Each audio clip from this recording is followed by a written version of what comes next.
Nusantara. Dari Sabang sampai Merauke, dari Minang sampai Pulau Rote. Dan salam keren, salam sahabat. Saya dari Lombok, dari Pulau Lombok, Pulau Seribu Masjid. Saya akan menyampaikan kembali seri yang saya bawakan, Essential Qualities of Leadership. Jadi kualitas yang penting dalam sebuah kepemimpinan.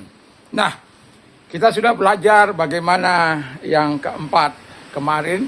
Kita sudah belajar tentang kerendahan hati, mengambil keputusan, dan juga mengambil keputusan yang berani dalam kehidupan kita, dan punya disiplin sebagai seorang pemimpin.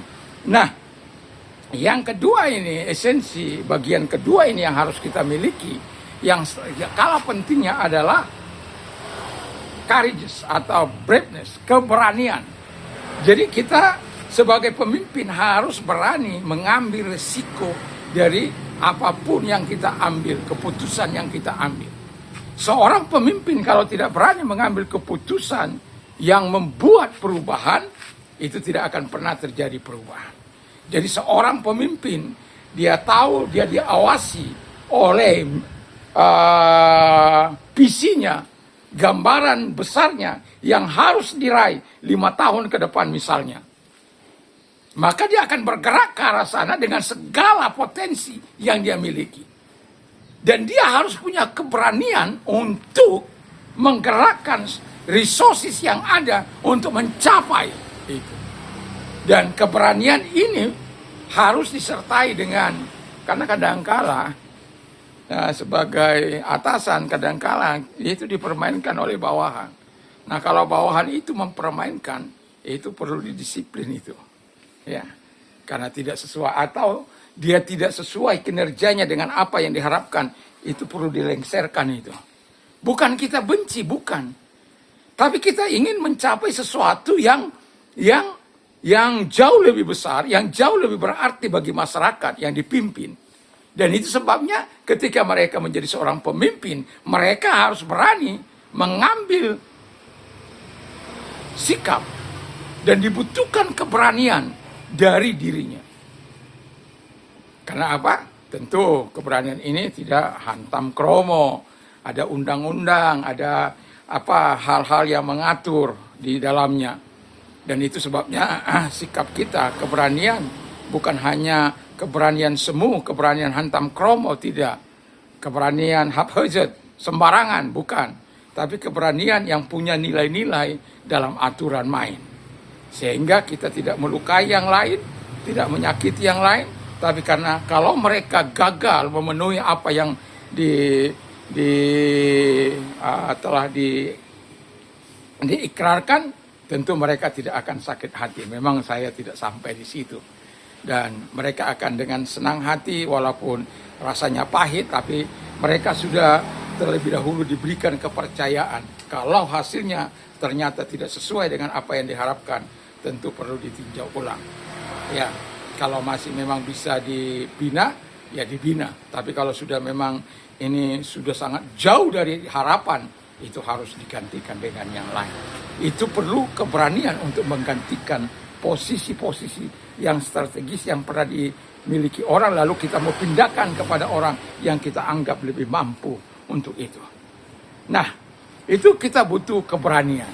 Dan keberanian ini bukan keberanian tanpa asal-asalan, tapi keberanian untuk punya nilai-nilai. Sehingga ketika kita mengambil keputusan itu, mereka tidak akan komplain, tidak akan mengadakan demo. Saya melihat keberanian dari Pak Dedi menggusur tempat-tempat yang di tanah-tanah negara yang dipakai oleh masyarakat tanpa izin dan lain sebagainya. Dan itu memang dia sangat berani. Tapi saya bersyukur karena dia apa? Dia tidak hanya menggusur begitu saja. Dia masih memberikan ganti rugi. Sekalipun masyarakat sudah mengalami keuntungan bertahun-tahun dari tanah yang disewakan itu. Tapi dia adalah pemimpin yang baik. Jadi sekalipun punya keberanian, tetapi harus tetap dalam koridor etika yang baik. Kalau Anda bisa menolong, tolonglah. Jangan seperti pemimpin. Saya tidak mau tahu kamu, yang penting kamu keluar. Tidak bisa begitu. Ya, sebagai pemimpin nggak bisa begitu. Dia harus memberikan solusi. Apa yang mereka butuhkan. Apa yang mereka mau. Sehingga keputusan Anda yang Anda ambil, yang penuh dengan keberanian itu, akan dihargai dengan baik. Yang kedua itu adalah di mana Anda harus punya hikmat. Tentu sebagai orang yang beragama, ini penting, ini hikmat ini. Sebagai orang beragama, hikmat ini kan tidak datang dari kecerdasan kita, dari kepintaran kita. Itu adalah dari persekutuan atau doa-doa yang kita, di mana setiap penganut itu menjalin kebersamaan dengan yang dipercayainya. Seperti saya kepada Tuhan Yesus Kristus. Maka saya berdoa memohon hikmat daripada Dia. Dan tiba-tiba inspirasi datang untuk melakukan suatu terobosan, dan itu bisa saja terjadi. Dan hikmat itu tidak dapat di bangku sekolah. Oleh karena kita cerdas, pintar, lalu hikmat kita datang. Tidak. Hikmat itu hanya dianugerahkan Tuhan kepada pemimpin-pemimpin yang betul-betul mau mensejahterakan rakyat itu. Dan itu sebabnya mereka diberikan karisma, diberikan yang luar biasa, karena hikmatnya itu mereka memiliki karisma untuk membuat teman-temannya mendukung dia, lawan-lawannya menjadi segan, menghormati. Karena apa? Hikmat yang mengalir. Satu contoh hikmat yang mengalir dalam kehidupan ini, di dalam kisah Salomo itu, atau Solomon, di mana dua orang pelacur yang tinggal sama-sama punya anak yang baru lahir. Lalu seorang ibu menindih anaknya, lalu kemudian menggantikan dengan anak yang hidup, dan anak yang hidup itu diakuinya sebagai anak. Nah, tentu seorang ibu tentu tahu ciri-ciri anaknya. Lalu kemudian mereka melaporkan pada ujungnya, karena mereka saling berkelahi, saling bertengkar, dan pada akhirnya mereka membawanya kepada si Raja Salomo. Dan kemudian apa yang terjadi? Ketika dibawa, dan wanita yang ini minta bela perkara, dan didengarkan. Setelah didengarkan, lalu dikatakan oleh raja, ambil pedang, belah kedua anak itu, belah anak itu.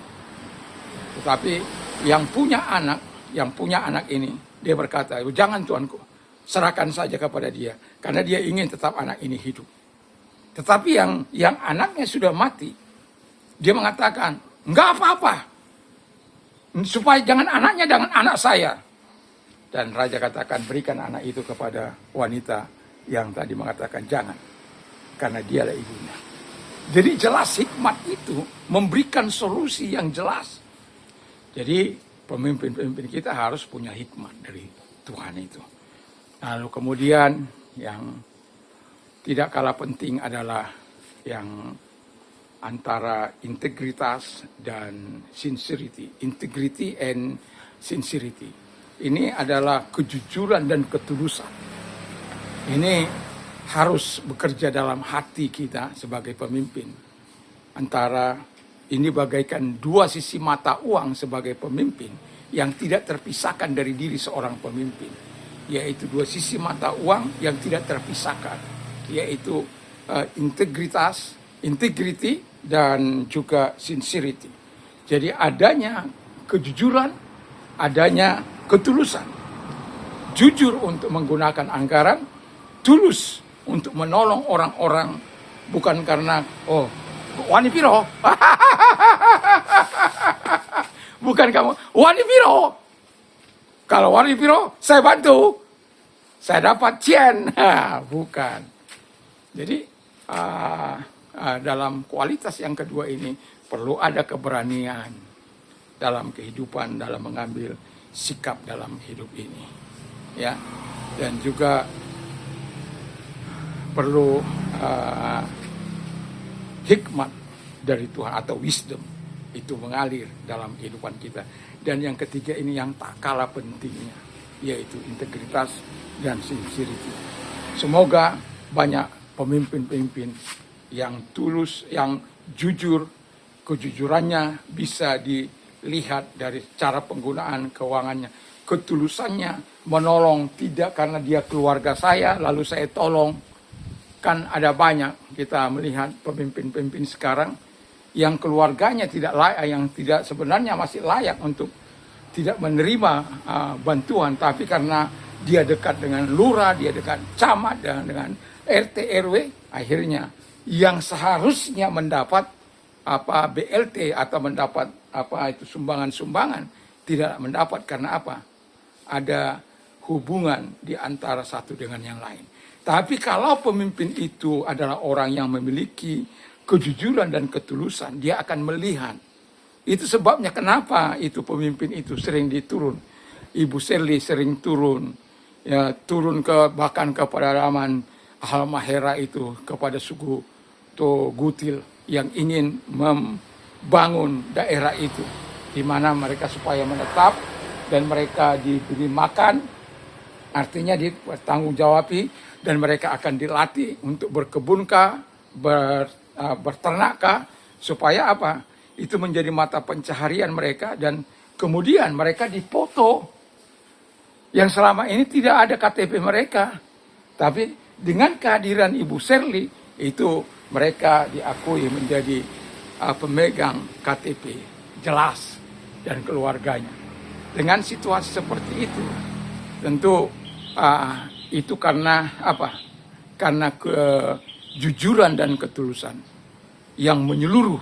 Jadi dia jujur untuk memberikan pertolongan, jujur menggunakan anggaran, tapi tulus siapa-siapakah yang perlu ditolong.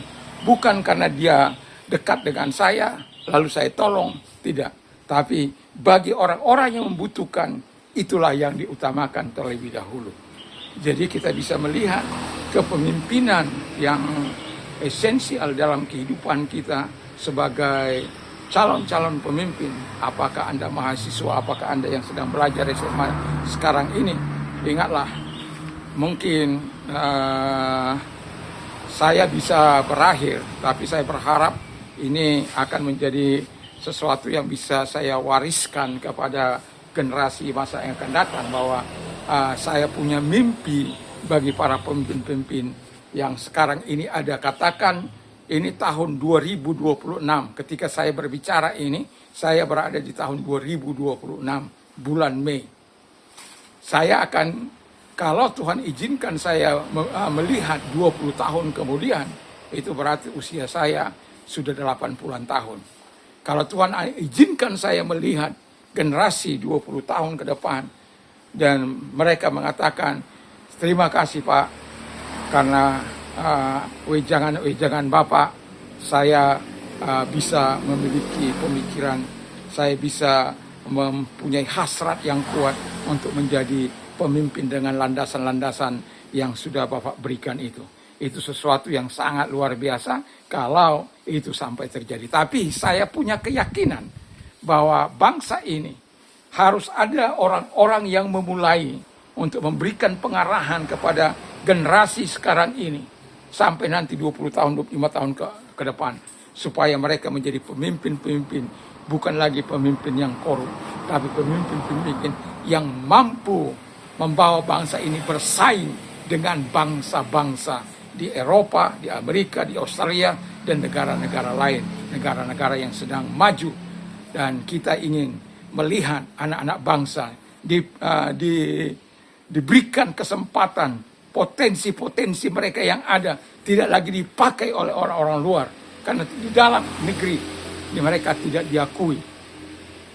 Tapi dengan adanya pemimpin-pemimpin yang hebat, yang luar biasa, yang mementingkan untuk memajukan bangsa ini, mereka-mereka yang ada di luar sana mungkin akan kembali untuk membangun bangsa ini. Semoga bangsa ini di bawah kepemimpinan orang-orang hebat di masa yang akan datang. Kita di masa kini hanya bisa berharap ya dengan orang-orang yang saat ini seperti Ibu Serli dan ya Pak Aing, dan kita berharap seperti Pak Hoho, Pak Pandu dan lain sebagainya. dan mereka bisa mengimpartasikan sesuatu di negeri ini supaya banyak pemimpin-pemimpin yang betul-betul menjadi seorang pemimpin yang ingin membangun bangsanya dan tanah airnya. Dan dimanapun mereka memimpin, itulah memberikan kesejahteraan bagi orang-orang dipimpinnya. Selamat menjadi pemimpin di masa yang akan datang, tapi persiapkan dirimu. Baik hal-hal yang harus kau miliki, esensi kualitas yang harus kau miliki, jalani itu. Mungkin Anda mulai merenungkan, oh saya belum rendah hati, saya belum punya hikmat, saya belum punya keberanian, saya belum bisa mengambil keputusan yang tegas. Itu dari pembelajaran ini kita bisa Anda tanamkan itu dalam hati Anda, supaya kelak ketika Anda menjadi seorang pemimpin, Anda tahu, saya banyak kali mau saya katakan bahwa saya bukan hanya